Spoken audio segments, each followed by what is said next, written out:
জয় মা বলে জয় গুরুদেব। নমস্কার, অ্যাস্ট্রোবিয়াসে সকলকে স্বাগত জানাই। আশা করি সকলে ভালো আছেন। আজ আমরা মানসিক রাশিফল নিয়ে আলোচনা করব এবং আজকে আলোচনা করব ২০২৫ অক্টোবর মাস কেমন যেতে চলেছে ধনু রাশি জাতক বা জাতিকাদের সেই নিয়ে। শুরুতে বলব এই আলোচনা আপনাদের জীবনে ৪০ থেকে ৫০ ভাগ ফলিত হবে। কেউ দয়া করে ভাববেন না এটা 100% ফলিত হতে চলেছে।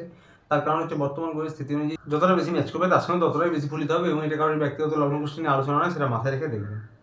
এর উদ্দেশ্য হচ্ছে যা কিছু ভালো রয়েছে তা দেখে যেন আরও ভালোভাবে প্ল্যান করতে পারেন এবং যা কিছু নেগেটিভ বা খারাপ রয়েছে তা দেখে যেন সতর্ক বা সাবধান হতে পারেন। প্রথমে বলবো যারা বিদ্যার্থী পরীক্ষার্থী রয়েছেন সর্বস্তরে, ছোট থেকে শুরু করে যারা উচ্চশিক্ষা গবেষণামূলক পড়াশোনায় রয়েছেন, যারা তন্ত্রমন্ত্র জ্যোতিষ নিয়ে পড়াশোনা করেন, সকলের জন্য এই মাসটা কিন্তু পড়াশোনার জন্য অত্যন্ত ভালো যাবে।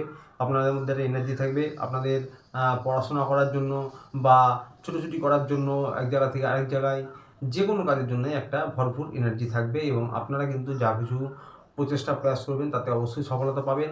একটা ভালো উদ্যম থাকবে এবং পরীক্ষার জন্য কম্পিটিটিভ এক্সাম বা সরকারি পরীক্ষার জন্য আপনাদের কিন্তু ১৭ তারিখ থেকে সময়টা বিশেষভাবে ভালো। তার আগেও কিন্তু সময়টা ভালো, তবে ১৭ তারিখ থেকে আরও বেশি ভালো। যারা লাভ রিলেশনে রয়েছেন, প্রেম ভালোবাসায় রয়েছেন, তাদের উদ্দেশ্যে বলবো যে আপনাদেরও কিন্তু আশা প্রত্যাশা বাড়বে, আপনাদের মধ্যে বন্ডিংটা ভালো থাকবে এবং আপনাদের কিন্তু ঘোরাফেরা আনন্দ উল্লাস থাকছে।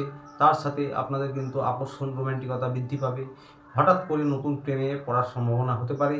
তবে হ্যাঁ, হঠকারী সিদ্ধান্ত নেবেন না বা হুটহাট রেগে যাবেন না, কারণ এই ৫ নম্বর হাউসে কিন্তু মঙ্গলের দৃষ্টি রয়েছে এবং ৫ নম্বর হাউসটিও মঙ্গলের নিজের, তো সুতরাং রাগ জেদের প্রশ্ন থাকছে একটু, তো সেই বিষয়টা খেয়াল রাখবেন। মোটের উপর বেশ ভালো যাবে এই মাসটা এবং আপনারা নতুন প্রেমও করতে পারেন। হাজব্যান্ড ওয়াইফ যারা রয়েছেন তাদের উদ্দেশ্যে বলবো ১৯ তারিখ পর্যন্ত সময়টা বেশ ভালো আপনাদের জন্য।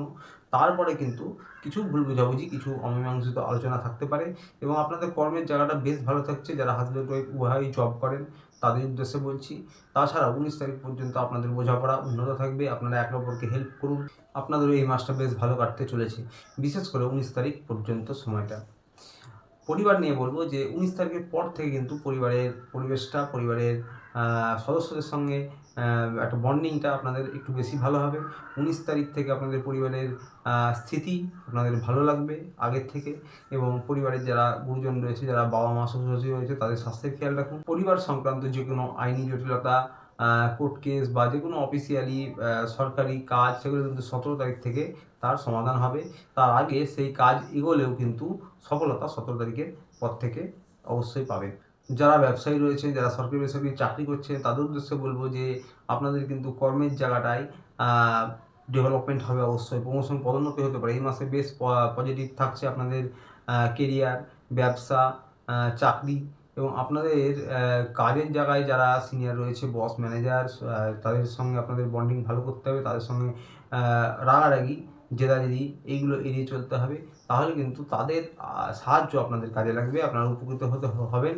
তাদের সহযোগিতা আপনাদের কিন্তু কাজে আসবে এবং আপনাদের প্রমোশন পদোন্নতি হতে পারে। তাছাড়াও আপনারা যারা ব্যবসায়ী রয়েছেন পুরো মাসটা জুড়েই আপনাদের কিন্তু সময়টা ভালো যাবে। সরকারি চাকরি করছেন বা আপনি রাজনৈতিক ফিল্ডে রয়েছেন ১৭ তারিখের পর থেকে, তাতে কিন্তু আরও ভালো সফলতা থাকছে এবং তার আগে কিন্তু যে কোনো সরকারি কাজ, যে কোনো আটকে থাকা টাকা, আইনি জটিলতা, অফিসিয়ালি কাজ, সেগুলোর কিন্তু কাজের মধ্যে থেমে থাকা কাজগুলিতে গতি অবশ্যই আসতে পারে এবং সফলতা কিন্তু ১৭ তারিখের পর আপনাদের হবে। অর্থনৈতিক পরিকাঠামো ভালো হবে। ব্যবসায় কিন্তু নতুন আইডিয়া আসতে পারে মাথায়। তো মোটের ওপর আপনাদের কিন্তু ব্যবসা, চাকরি বেশ ভালো থাকছে এই মাসটা। রাগের ওপর, ক্রোধের ওপর একটু কন্ট্রোল রাখবেন। বাণী ভালো রাখবেন। এই বিষয়গুলো একটু খেয়াল রাখতে হবে। স্বাস্থ্য নিয়ে বলবো যে বিশেষ করে ১৯ তারিখ থেকে পেটের সমস্যা, বদহজম, লিভার, কিডনি, স্টমাক এরকম ধরনের কোনো সমস্যা, হরমোনাল সমস্যা, এগুলো কিন্তু টুকটাক ভোগাতে পারে। ধনুরাশির জাতক যারা, আপনাদের রাশিটি একটু অগ্নিকারক রাশি। আপনারা যারা গুরু দীক্ষিত তারা কিন্তু ইষ্টের আরাধনা করুন এবং নাম, প্রার্থনা, জপ এগুলো করুন এবং যারা দীক্ষিত নন তাদের উদ্দেশ্যে বলবো যে শিব মন্দিরে যান, ওম নমঃ শিবায় জপ করতে পারেন, ১০৮ বার প্রত্যহ। সোমবারে শিব মন্দিরে যেতে পারেন, নিরামিষ খেতে পারেন, বাড়ির ছাদে উঠোনে পাখিদের কিছু খাবার খাওয়াতে পারেন, অত্যন্ত ভালো প্রতিকার হবে। তো আসছিল এই পর্যন্ত। ভিডিওটি ভালো লাগে চ্যানেলটিতে অবশ্যই লাইক, সাবস্ক্রাইব করে পাশে থাকবেন। দেখা হচ্ছে আবার পরের ভিডিওতে। ততদিন ভালো থাকবেন, সুস্থ থাকবেন। নমস্কার।